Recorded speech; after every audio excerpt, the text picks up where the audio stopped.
नमस्कार दोस्तों। अगर इंग्लैंड और वेस्टइंडीज के बीच इस रोमांचक जंग ने आपकी धड़कनों को भी तेज कर दिया हो तो वीडियो पर एक जोरदार सा लाइक तो बनता है। दोस्तों, आज क्रिकेट के मक्का कहे जाने वाले मुंबई के ऐतिहासिक वानखेड़े स्टेडियम में वह नज़ारा देखने को मिला जिसे T20 क्रिकेट के दीवाने सालों तक याद रखेंगे। आईसीसी पुरुष 2020 विश्व कप 2026 का यह 15वां और ग्रुप सी का सबसे हाई वोल्टेज मुकाबला दो पूर्व विश्व चैंपियनों इंग्लैंड और वेस्टइंडीज के बीच खेला गया। जैसे ही दोनों टीमों के धुरंधर मैदान पर उतरे, पूरा वानखेड़े शोर से गूंज उठा और समुद्री हवाओं के बीच रोमांच और दबाव दोनों साफ महसूस हो रहे थे। टॉस की प्रक्रिया के लिए जब दोनों कप्तान हैरी ब्रूक और शाई होप मैदान के बीचों बीच आए तो किस्मत ने इंग्लैंड का साथ दिया। कप्तान हैरी ब्रूक ने बिना किसी हिचकिचाहट के वानखेड़े की पिच और शाम के समय ओस के प्रभाव को देखते हुए पहले गेंदबाजी करने का फैसला लिया, वेस्टइंडीज की ओर डाल सकें। वेस्टइंडीज की ओर से पारी का आगाज करने के लिए कप्तान शाई होप और ब्रैंडन किंग की जोड़ी मैदान पर उतरी, जहां इंग्लैंड की ओर से रफ्तार के सौदागर जोफ्रा आर्चर पहले ओवर में अपनी आग उगलती गेंदबाजी के साथ आक्रमण पर तैनात हुए। जोफ्रा आर्चर ने अपने पहले ही ओवर की 5वीं गेंद पर वेस्टइंडीज को एक बहुत बड़ा झटका दिया जब उन्होंने शाई होप को पॉइंट पर कैच कराकर पवेलियन का रास्ता दिखाया। शाई होप कट शॉट खेलने के प्रयास में 3 गेंदों पर 0 रन बनाकर आउट हो गए। उनकी इस संक्षिप्त पारी में कोई भी बाउंड्री शामिल नहीं थी, जिससे वेस्टइंडीज का स्कोर बिना खाता खोले ही एक विकेट के नुकसान पर हो गया। वेस्टइंडीज की मुश्किलें वानखेड़े के इस मैदान पर यहीं खत्म नहीं हुई, क्योंकि इंग्लैंड के चतुर गेंदबाज सैम करन दूसरे ओवर में अपनी सटीक स्विंग गेंदबाजी और बेहतरीन नियंत्रण के साथ आक्रमण पर तैनात हुए और उन्होंने अपनी पहली ही जादुई गेंद पर खतरनाक ब्रैंडन किंग को पवेलियन भेजकर कैरेबियाई खेमे में खलबली मचा दी।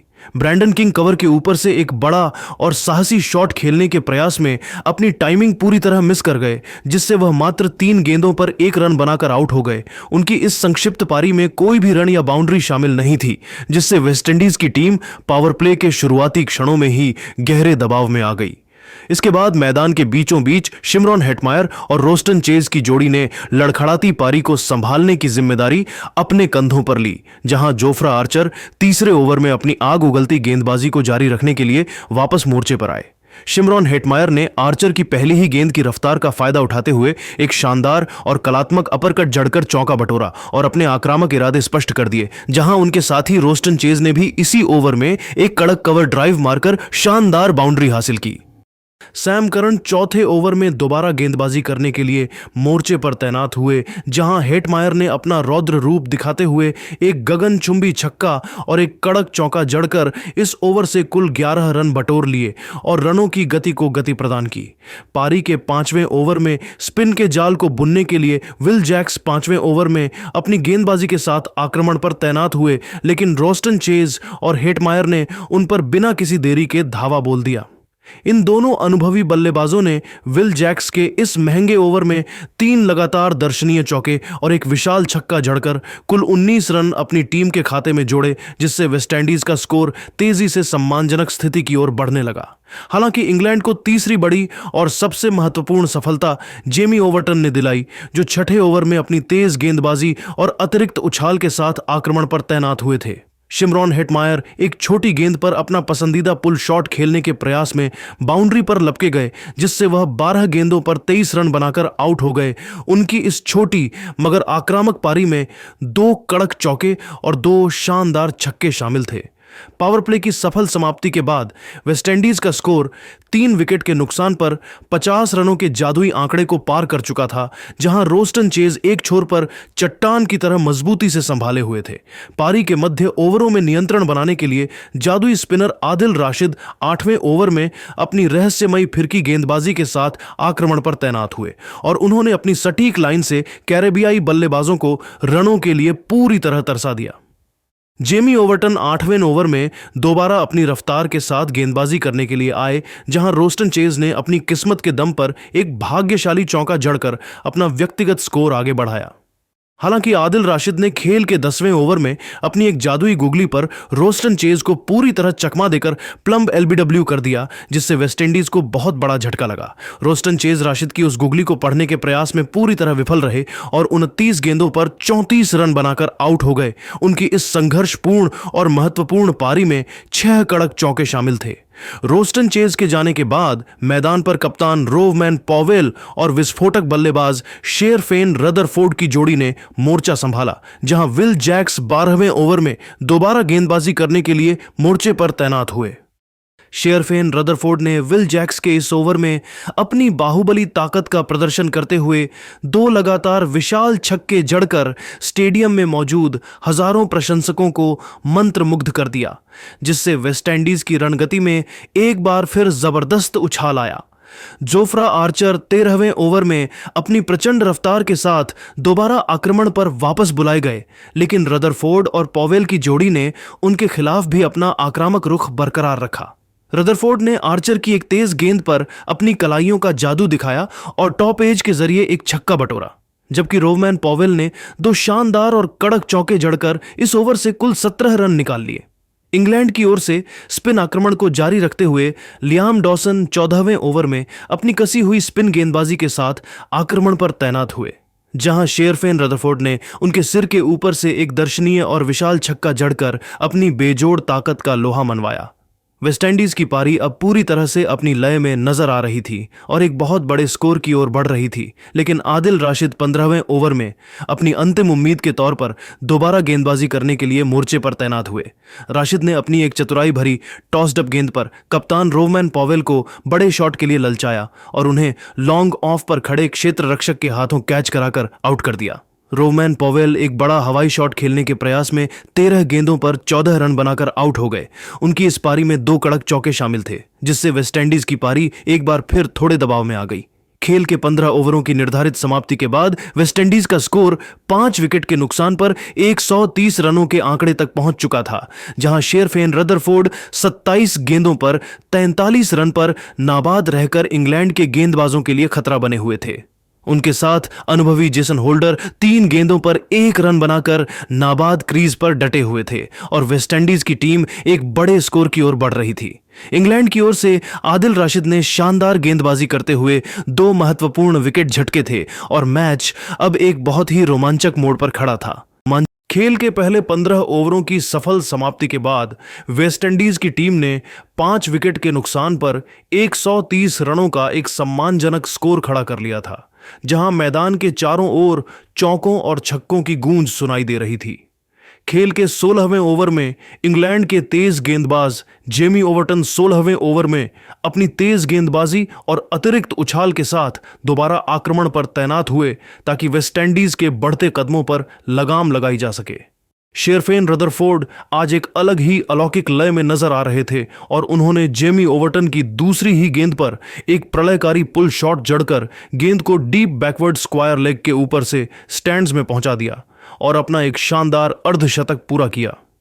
शेरफेन रदरफोर्ड 30 गेंदों पर 50 रन पर नाबाद रहकर पूरे वानखेड़े स्टेडियम में मौजूद प्रशंसकों को अपनी आक्रामक बल्लेबाजी से मंत्रमुग्ध कर रहे थे, जहां से वेस्टइंडीज की पारी ने एक नया मोड़ ले लिया।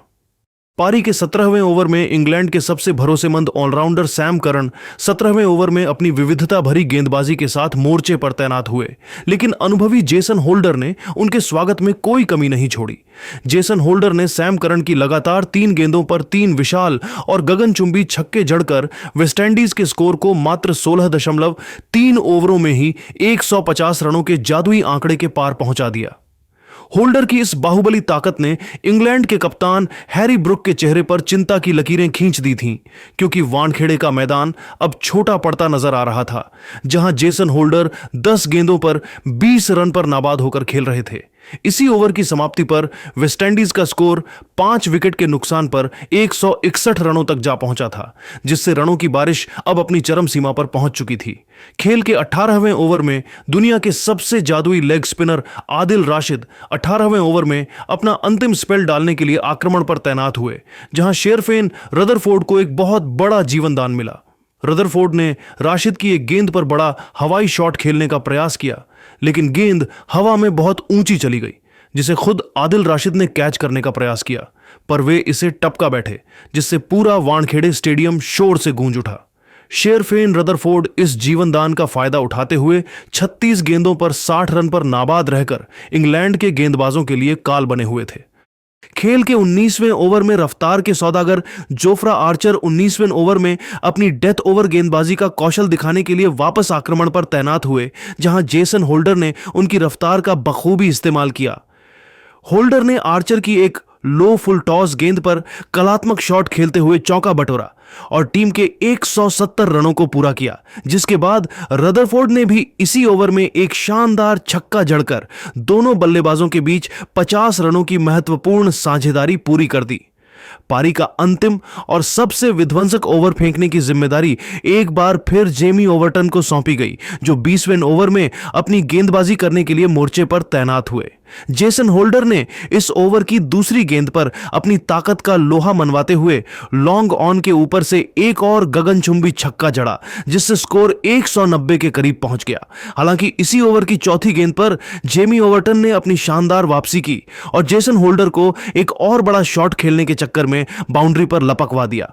जेसन होल्डर पुल शॉट खेलने के प्रयास में 17 गेंदों पर 33 रन बनाकर आउट हो गए। उनकी इस प्रलयकारी पारी में एक शानदार चौका और 4 विशाल छक्के शामिल थे, जिसने मैच का पूरा पासा ही पलट दिया था।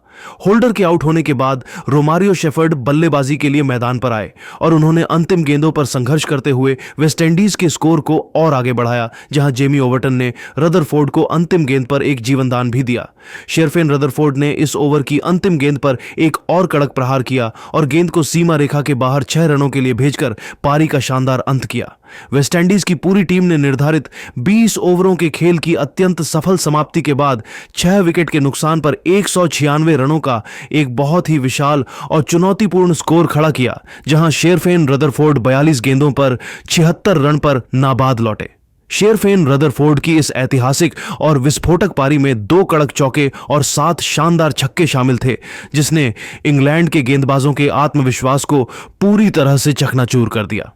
तो दोस्तों, आपको क्या लगता है, क्या वेस्ट इंडीज 196 रन के बड़े टारगेट को डिफेंड करके इस टूर्नामेंट में अपनी दूसरी जीत हासिल कर पाएगी?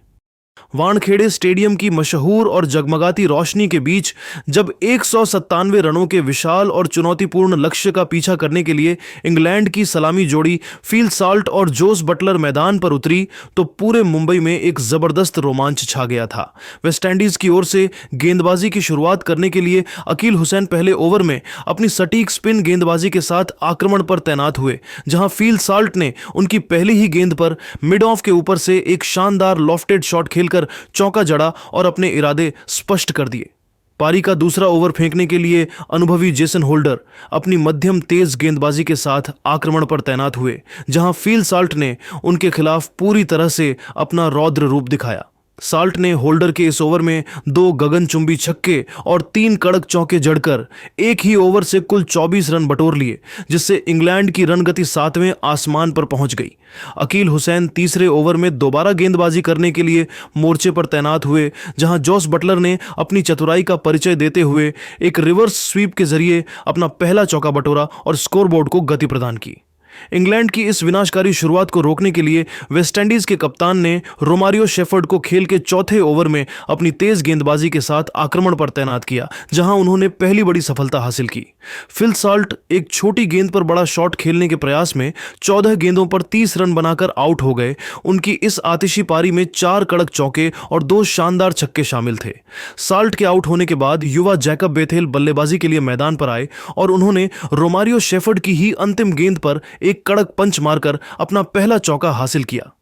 पारी के 5वें ओवर में अकील हुसैन 5वें ओवर में अपना स्पेल जारी रखने के लिए वापस आए, जहां जैकब बेथेल ने उनके खिलाफ लगातार 3 चौके जड़कर इंग्लैंड के 50 रनों को पूरा कर दिया। वेस्टइंडीज की ओर से स्पिन आक्रमण को जारी रखने के लिए रोस्टन चेज 7वें ओवर में अपनी गेंदबाजी के साथ आक्रमण पर तैनात हुए, जहां जोस बटलर ने उन पर एक विशाल छक्का जड़ा। हालांकि रोस्टन चेज ने इसी ओवर की चौथी गेंद पर बटलर को चकमा दिया और रोमैन पॉवेल के हाथों कैच कराकर पवेलियन का रास्ता दिखाया। जोस बटलर पुल शॉट खेलने के प्रयास में 14 गेंदों पर 21 रन बनाकर आउट हो गए। उनकी इस पारी में 2 कड़क चौके और एक शानदार छक्का शामिल था। बटलर के जाने के बाद टॉम बेंटन मैदान पर आए, लेकिन गुडाकेश मोती 8वें ओवर में अपनी स्पिन गेंदबाजी के साथ आक्रमण पर तैनात हुए और उन्होंने आते ही कहर मचा दिया। टॉम बेंटन एक खराब ड्राइव खेलने के प्रयास में 4 गेंदों पर 2 रन बनाकर आउट हो गए। उनकी इस पारी में कोई भी बाउंड्री शामिल नहीं थी, जिससे इंग्लैंड की पारी थोड़ी लड़खड़ाने लगी। जैकब बेथेल ने एक छोर संभाले रखा और उन्होंने मोती की एक लो फुल टॉस पर लॉन्ग ऑन के ऊपर से एक विशाल छक्का जड़कर दबाव कम करने की कोशिश की। गुड़ाकेश मोती 10वें ओवर में दोबारा गेंदबाजी करने के लिए मोर्चे पर तैनात हुए, जहां उन्होंने जैकब बेथेल को अपनी एक तेज स्लाइडर पर क्लीन बोल्ड कर दिया। जैकब बेथेल फ्लिक शॉट खेलने के प्रयास में 23 गेंदों पर 33 रन बनाकर आउट हो गए। उनकी इस महत्वपूर्ण पारी में 4 कड़क चौके और एक शानदार छक्का शामिल था। इन महत्वपूर्ण विकेटों के गिरने के बाद इंग्लैंड के कप्तान हैरी ब्रुक और ऑलराउंडर सैम करन ने मोर्चा संभाला, जहां शमर जोसेफ 11वें ओवर में अपनी तेज गेंदबाजी के साथ आक्रमण पर तैनात हुए। सैम करन ने जोसेफ की एक फुल गेंद पर कवर्स की दिशा में एक दर्शनीय चौका जड़कर अपने इरादे साफ किए, जहां इंग्लैंड की टीम अब भी मैच में बनी हुई थी। गुड़ाकेश मोती 12वें ओवर में दोबारा गेंदबाजी करने के लिए आक्रमण पर तैनात हुए, जहां हैरी ब्रुक ने उनकी एक छोटी गेंद पर कड़क पुल शॉट खेलकर चौका बटोरा, जिसे रोकने के प्रयास में शेरफेन रदरफोर्ड चोटिल होकर मैदान से बाहर चले गए। खेल के 12 ओवरों की निर्धारित समाप्ति के बाद इंग्लैंड का स्कोर 4 विकेट के नुकसान पर 110 रनों के आंकड़े तक पहुंच चुका था, जहां उन्हें जीत के लिए अब भी 48 गेंदों पर 87 रनों की दरकार थी। हैरी ब्रुक 8 गेंदों पर 12 रन पर नाबाद रहकर इंग्लैंड की उम्मीदों को जिंदा रखे हुए थे और उनके साथ सैम करन 9 गेंदों पर 10 रन पर नाबाद क्रीज पर डटे हुए थे। वानखेड़े स्टेडियम की मशहूर और जगमगाती रोशनी के नीचे इंग्लैंड और वेस्टइंडीज के बीच जारी यह महामुकाबला अपने सबसे रोमांचक और अंतिम पड़ाव पर पहुंच चुका था, जहां इंग्लैंड की टीम 197 रनों के विशाल लक्ष्य का पीछा करने के लिए संघर्ष कर रही थी। खेल के 12 ओवरों की सफल समाप्ति के बाद इंग्लैंड ने 4 विकेट के नुकसान पर 110 रन बना लिए थे और कप्तान हैरी ब्रुक के साथ सैम करन क्रीज पर डटे हुए थे।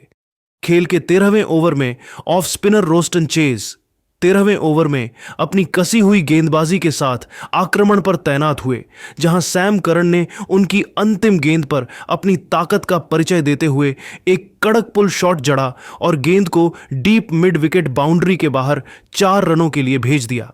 इसके बाद खेल के 14वें ओवर में गुड़ाकेश मोती 14वें ओवर में अपनी रहस्यमयी स्पिन गेंदबाजी के साथ दोबारा मोर्चे पर तैनात हुए और उन्होंने इंग्लैंड को सबसे बड़ा झटका दे दिया। हैरी ब्रुक मोती की एक धीमी गति की गेंद को पढ़ने में पूरी तरह विफल रहे और गेंद उनके बल्ले का ऊपरी हिस्सा लेकर सीधे गेंदबाज के हाथों में चली गई। हैरी ब्रुक अपनी ही गेंद पर कैच देकर 14 गेंदों पर 17 रन बनाकर आउट हो गए। उनकी इस कप्तानी पारी में मात्र एक कड़क चौका शामिल था, जिससे इंग्लैंड की मुश्किलें और बढ़ गईं। पारी के 15वें ओवर में रोस्टन चेज 15वें ओवर में अपनी गेंदबाजी को जारी रखने के लिए दोबारा आक्रमण पर तैनात हुए, जहां उन्होंने पहली ही गेंद पर सैम करन के खिलाफ एलबीडब्ल्यू की जोरदार अपील की और रिव्यू भी लिया, लेकिन गेंद बल्ले से टकराई थी। हालांकि इसी ओवर की चौथी गेंद पर रोस्टन चेज ने विल जैक्स को अपनी फिरकी के जाल में पूरी तरह फंसा लिया और उन्हें एलबीडब्ल्यू आउट कर दिया। विल जैक्स फ्लिक शॉट खेलने के प्रयास में 3 गेंदों पर 2 रन बनाकर आउट हो गए।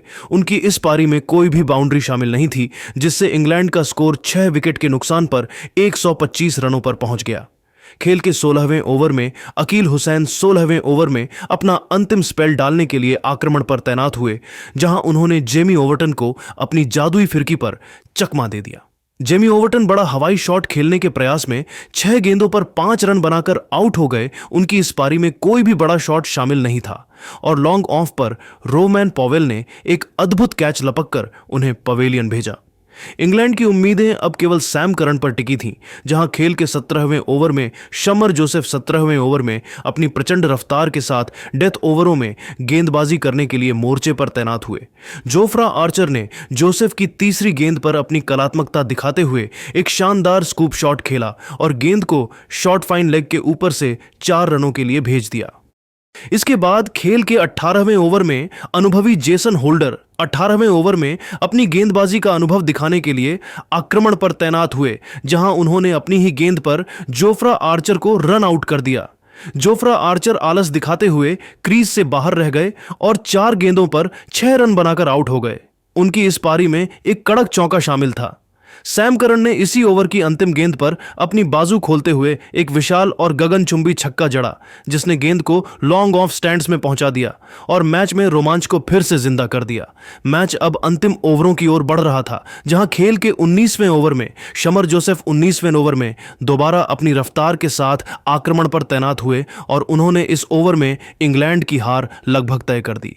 सैम करन ने जोसेफ की एक गेंद पर कड़क ड्राइव मारकर चौका बटोरा, लेकिन अगली ही गेंद पर दूसरा रन चुराने के चक्कर में लियाम डॉसन रन आउट हो गए। लियाम डॉसन दूसरा रन लेने के प्रयास में एक गेंद पर एक रन बनाकर आउट हो गए। उनकी इस संक्षिप्त पारी में कोई भी बाउंड्री शामिल नहीं थी। इसी ओवर की चौथी गेंद पर सैम करन भी अपना धैर्य खो बैठे और एक बड़ा शॉट खेलने के प्रयास में बाउंड्री पर लपके गए। सैम करन हवाई शॉट खेलने के प्रयास में 19 गेंदों पर 26 रन बनाकर आउट हो गए। उनकी इस साहसी पारी में एक कड़क चौका और 2 शानदार छक्के शामिल थे। खेल के 20वें ओवर में जीत के लिए इंग्लैंड को नामुमकिन रनों की दरकार थी और शमर जोसेफ 20वें ओवर में अपनी गेंदबाजी जारी रखते हुए आदिल राशिद को भी पवेलियन भेज दिया। आदिल राशिद बड़ा शॉट खेलने के प्रयास में एक गेंद पर 0 रन बनाकर आउट हो गए। उनकी इस पारी में कोई भी योगदान शामिल नहीं था। वेस्टइंडीज की टीम ने शानदार गेंदबाजी का प्रदर्शन करते हुए इंग्लैंड की पूरी टीम को निर्धारित 20 ओवरों में मात्र 166 रनों पर रोक दिया, जिससे वेस्टइंडीज ने इस मुकाबले को 30 रनों के अंतर से जीत लिया। वेस्टइंडीज की ओर से गुडाकेश मोती और रोस्टन चेज ने शानदार फिरकी गेंदबाजी करते हुए इंग्लैंड के मध्यक्रम की कमर तोड़ दी, जहां शेरफेन रदरफोर्ड को उनकी शानदार पारी के लिए प्लेयर ऑफ द मैच चुना गया। तो दोस्तों, आपके हिसाब से इंग्लैंड की इस हार का सबसे बड़ा कारण क्या रहा? अपनी कीमती राय हमें कमेंट बॉक्स में जरूर बताएं और अगर आपको यह वीडियो पसंद आया तो इस वीडियो को लाइक करें, शेयर करें और हमारे चैनल को सब्सक्राइब करना ना भूलें। तो इस वीडियो के अंदर आपने देखा वेस्ट इंडीज एंड इंग्लैंड की टीम के मैच का हाइलाइट्स। अब देखो भाई, पूरे मैच के हाइलाइट का सार यही है कि West Indies has won the match by 30 runs. एक बड़ा मार्जिन है टी20 क्रिकेट में, और वेस्ट इंडीज जैसी टीम जिसकी कोई बॉलिंग की बात नहीं कर रहा पिछले एक दशक से, वो बॉलिंग से मैच जीती है। ये शॉकिंग नहीं है, ये उनके कैलकुलेटेड रिजल्ट है। देखो, वेस्ट इंडीज की टीम की शुरुआत क्या थी? ब्रैंडन किंग एंड शे hop, captain and wicket keeper, 1 और 0 पे आउट हो गए। ये सलामी जोड़ी के दोनों बैट्समैन। उसके बाद जो कमबैक किया वेस्ट इंडीज ने, that was unbelievable. Shimron Hetmyer 12 गेंदों में 23 रन लगाते हैं, रॉस्टन चेज 29 गेंदों में 34 रन लगाते हैं, और रदरफोर्ड की जो टर्निंग पॉइंट जो एक था ना मैच का, वो यही था। 42 गेंदे 76 रन, 7 छक्के 2 चौके, छक्के 7 थे। मतलब आप सोचो कि बंदे ने सबको पागल बना दिया था रन मार मार के। और 196 रन जो बने उसमें जेसन होल्डर का भी बहुत बड़ा था, क्योंकि 17 गेंदों में 33 रन उनके भी थे। अब जब 196 रन बन जाते हैं तो आपकी टीम ऑलरेडी एक कंफर्ट जोन में चली जाती है और कॉन्फिडेंस पीक पे होता है कि नहीं भाई, सामने वाले को पछाड़ देंगे, और ऐसा ही हुआ। देखिए, इंग्लैंड की टीम की भी शुरुआत बहुत अच्छी थी, ऐसा नहीं है कि उनकी शुरुआत बेकार थी। इंग्लैंड की टीम की तरफ से भी फिल सॉल्ट ने 14 गेंदों में 30 रन बना दिए थे, 214 का स्ट्राइक रेट था, 2 छक्के 4 चौके। उधर जॉस बटलर ने भी 14 गेंदों में 21 रन बनाए थे। तो अल्टीमेटली शुरुआत अच्छी थी। विकेट गिरने के बाद भी जैकोब बैटेल ने 23 गेंदों में 33 रन बना दिए थे। तो मतलब एक कंप्लीट लाइनअप तैयार हो रहा था, जी 30-30, 40-40 रन की 2-3 पारियां हो रहा थी और मैच इंग्लैंड का था। बट ऐसा हुआ ही नहीं भाई। हैरी ब्रूक आउट हो गया 17 रन पर, टॉम बेंटन 2 रन पर चल दिया। सैम करन एक छोर से बैटिंग कर रहा है, 30 गेंदों में 43 बना दिया, लेकिन बाकी खिलाड़ी बस विकेट फेंक कर चलेगा। और यही इस मैच के हाईलाइट्स है। देखो, वेस्ट इंडीज की टीम की तरफ से किसने विकेट लिया, किसने नहीं लिया, वो बाद में मायने रखता है। बट जब इंग्लैंड का ही ये कलेक्टिव बैटिंग फेलियर है तो उसके आगे तो क्या ही बात की जाए। बट मोस्ट सरप्राइजिंगली के इस मैच में जीता है वेस्ट इंडीज अपनी बॉलिंग से। ये मैं बार बार क्यों इस बात पर इंसिस्ट कर रहा हूँ, क्योंकि भाई West Indies is known for its batting. One day, टी20, टेस्ट, वो एक ही तरीके से खेलते हैं, चौके छक्के मार के, तो इसलिए वो बैटिंग से ही मोस्टली मैच जीतते हैं। बट बॉलिंग में क्या गजब उन्होंने ढाया यार। मुझे लग रहा है कि भाई वेस्ट इंडीज बहुत ऊपर जाने वाला है। ये पुराना वेस्ट इंडीज है, फिर भी वेस्ट इंडीज जीत गया, इंग्लैंड हार गया। तो इस पर आपकी क्या राय है? क्या ये आगे जाएंगे, क्या सेमीफाइनल फाइनल खेलेंगे इस बार? नीचे कमेंट करके बताना। 2016 आपको याद होगा, तो नीचे कमेंट करके बताना, और ऐसे अपडेट्स के लिए मैं सब्सक्राइब कर लेना। सी यू सून।